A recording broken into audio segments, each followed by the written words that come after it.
एक गांव में एक सोहल नाम का लड़का रहता था। सोहल की उम्र लगभग 18 साल हो रही थी। वह कॉलेज में ग्रेजुएशन यानी कि स्नातक की पढ़ाई कर रहे थे। वह लड़का पढ़ने लिखने में तो काफ़ी ज़्यादा नॉर्मल था, मतलब कि पढ़ाई लिखाई के मामले में वह लड़का न तो ज़्यादा तेज था और न ही खराब था। उसका रोल नंबर मत को सोहल का रोल नंबर अपनी कक्षों में हमेशा 3 या 4 नंबर पर होती थी। सोहल पढ़ाई लिखाई के साथ साथ प्यार मोहब्बत वाली चीज़ों पर काफ़ी ज़्यादा विश्वास करता था। सोहेल चाहता था कि वह अपनी पूरी ज़िंदगी में किसी न किसी लड़की से प्यार करके ही शादी करेगा।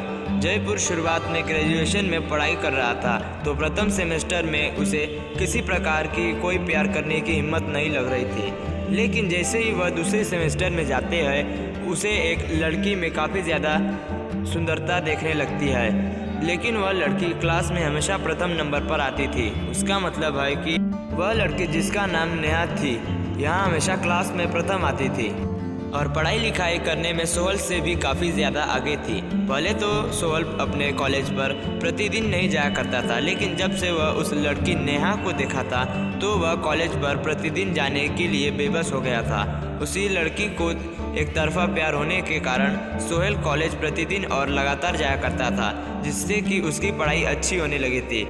अब उसे और भी अच्छी तरह से समझ आने लगा था, क्योंकि अपने प्यार के सामने बेइज्जती होने के डर से वह सभी डांस और सभी लिखने वाली चीज़ें सबसे पहले ही कर लिया करता था। नेहा जिस तरह सेमेस्टर में फर्स्ट आते थे, ठीक उसी तरह सोहल भी सोच रहा था कि अगर मैं भी पढ़ने लिखने में काफ़ी तेज तरार बन जाऊंगा तो हो सकता है नेहा मुझे पसंद करने लगेगी। लेकिन यह बात तो अलग है। सोहल तो पहले से ही नेहा को मन ही मन पसंद करने लगा था। अब तो नेहा को ही बार बार देखने का मन करता था। सोहल को आपको बता दें कि सोहल हमेशा उसे टेबल में बैठा करता था जिसके सामने नेहा बैठ सकती है। अब धीरे धीरे दोनों में काफ़ी ज़्यादा बातचीत होने लगी थी, क्योंकि प्रतिदिन कॉलेज जाने के कारण उसे रोज़ाना कॉलेज जाने वाले लड़कियों लड़के से काफ़ी ज़्यादा मिलजुल तथा पहचान हो गया था। नेहा भी थोड़ा बहुत उससे बात किया करते थे, लेकिन नेहा का इरादा प्यार करने का बिल्कुल भी नहीं था। लेकिन समझ में नहीं होना अपने मन में खेतड़ी बना रहा था कि वह नेहा से ही प्यार करता है और उसी से शादी करेगा। आपको बता दें कि ज़िंदगी आगे जैसे जैसे गुजर रही थी, सेमेस्टर में पढ़ाई जैसे जैसे गुजर रही थी, वैसे वैसे आप सोहल को नेहा से बिछड़ने का भी दर्द मिलने ही वाला था, क्योंकि सोहल नेहा से एक तरफा प्यार किया करता था।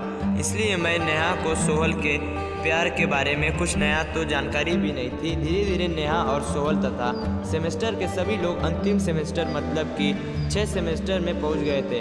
अंतिम एग्ज़ाम होने वाली थी और सोहल को काफ़ी ज़्यादा दर्द महसूस होने लगा था। नेहा से बिछड़ने के अब तो धीरे धीरे सोहल का भी मन बिल्कुल भी नहीं लगने वाला था, क्योंकि वह नेहा से बिल्कुल भी किसी भी हालत में बिछड़ने के लिए नहीं सोच रहा था। आपको बता दें कि सोहल धीरे धीरे अब तो रोने का जैसे हालत बना लिया था, क्योंकि अब तो उन्हें यह भी लग रहा था कि जी महज कुछ दिनों की बात है, कॉलेज बंद हो जाएंगे, सभी की छुट्टियाँ हो जाएगी, फिर अब कौन कॉलेज में नामांकन कर आएगा, तो सभी लोग अपने अपने घर जाकर अपने अपने शहर में ही पढ़ाई करने वाले थे। ऐसे में सोहल काफ़ी ज़्यादा दुखी रहने लगा था। एक दिन जब सेमेस्टर 6 आखिरी एग्ज़ाम चल रहा था, तुम सभी लोग को एक दूसरे से बिछड़ने का वक्त आने ही वाला था।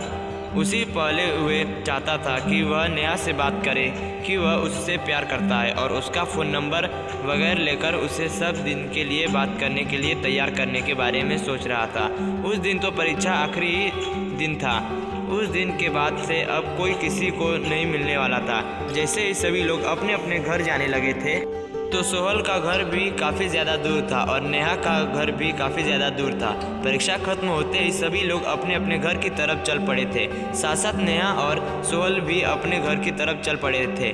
वैसे तो पहले नेहा को लेने के लिए उसके पिताजी को ले जाया करते थे, लेकिन उस दिन एग्ज़ाम दूसरी पाली में चल रही थी और काफ़ी ज़्यादा शाम हो गया था। हो सकता है नेहा के पापा को किसी तरह का कोई काम हो और उसे लेने के लिए नहीं आए थे। नेहा को इस बात की जानकारी बिल्कुल भी पहले से ही थी, इसलिए वह अपने घर जाने के लिए बस तथा ट्रेन का बारे में पता करने के लिए स्टेशन तथा स्टेशन के बगल में बस अड्डे पर पहुंचने लगी थी। लेकिन सोहल हमेशा से ही ट्रेन के माध्यम से ही अपने घर जाया करता था, क्योंकि कॉलेज से महज 3 घंटे स्टेशन ही होते थे उन्हें घर जाने के लिए, क्योंकि सोहल का घर और कॉलेज मात्र 15 किलोमीटर की दूर पर ही थी। लेकिन हम बस तथा ऑटो में किराया ज़्यादा होने के कारण वह हमेशा ट्रेन से ही सफ़र किया करता था। हमेशा की तरह उस दिन भी सोहल अपने घर जाने के लिए रेलवे स्टेशन में जाकर ट्रेन का इंतज़ार कर रहा था। ठीक वैसे ही उधर से नेहा गुजरती हुई आ रही थी। जैसे ही सोहल की नज़र नेहा पर पड़ती है, वह काफ़ी ज़्यादा विचलित हो जाता है और आश्चर्यचकित हो जाता है। सोहन सोचता है कि आज नेहा स्टेशन पर क्या कर रही है। हो सकता है नेहा भी अपना घर उसी ट्रेन से जाने वाली है जिस ट्रेन से मैं जाऊंगा। ऐसे में जैसे ही नेहा की नज़र सोहल पर पड़ती है, वह तुरंत जाकर सोहल से पूछती है कि मुझे भी घर पे ही ट्रेन से जाना है। चलो अच्छा हुआ तुम मिल गए हो, अब हम दोनों साथ में अपने घर के लिए चलेंगे। तभी सोहल कहता है कि हाँ ठीक है, हम दोनों साथ में ही चलेंगे। उसके बाद नेहा पूछती है कि ट्रेन कितने बजे आएगी। तभी सोहल कहता है कि अभी ट्रेन की कोई जानकारी उपलब्ध तो नहीं है, हो सकता है कुछ टाइम लगेगा, उसके बाद ट्रेन आ जाएगी। फिर दोनों में आपस में बातचीत शुरू हो जाती है। दोनों काफ़ी घंटे तक, लगभग 1 घंटे तक बातचीत करते हैं। फिर उसके बाद 2 घंटे बाद ट्रेन आते ही उस पर चढ़कर अपने घर की तरफ चल पड़ते हैं। दोनों एक साथ ही इस सीट पर बैठते हैं। दोनों में काफ़ी मेल होने के कारण दोनों आपस में अपने मोबाइल नंबर शेयर कर लेते थे, ताकि बहुत समय की किसी प्रकार की जानकारी शेयर करने के लिए उसे कठिनाइयों का सामना ना करना पड़े। घर जाते ही उसके 1 दिन बाद दोनों आपस में बातचीत मोबाइल फ़ोन पर कर रहे थे। दोनों में काफ़ी अच्छी मित्रता हो गई थी। कॉलेज के बाद दोनों अपने घर में बात हो रहा था। दोनों बातचीत करके अपना अपना मन बहला करता था। ऐसे में धीरे धीरे दोनों में काफ़ी ज़्यादा प्यार होने लगा था और सोहल को अब तो उसके सपने वाली ज़िंदगी मिलने ही वाली थी, क्योंकि सोहल के मन में जो चल रहा था, उसका एक तरफा प्यार जो उसके मन में ही चल रहा था, वह पूरी ही होने वाली थी। बात करते करते करीब 1 साल बीत जाने के बाद दोनों में काफ़ी ज़्यादा प्यार हो गया था।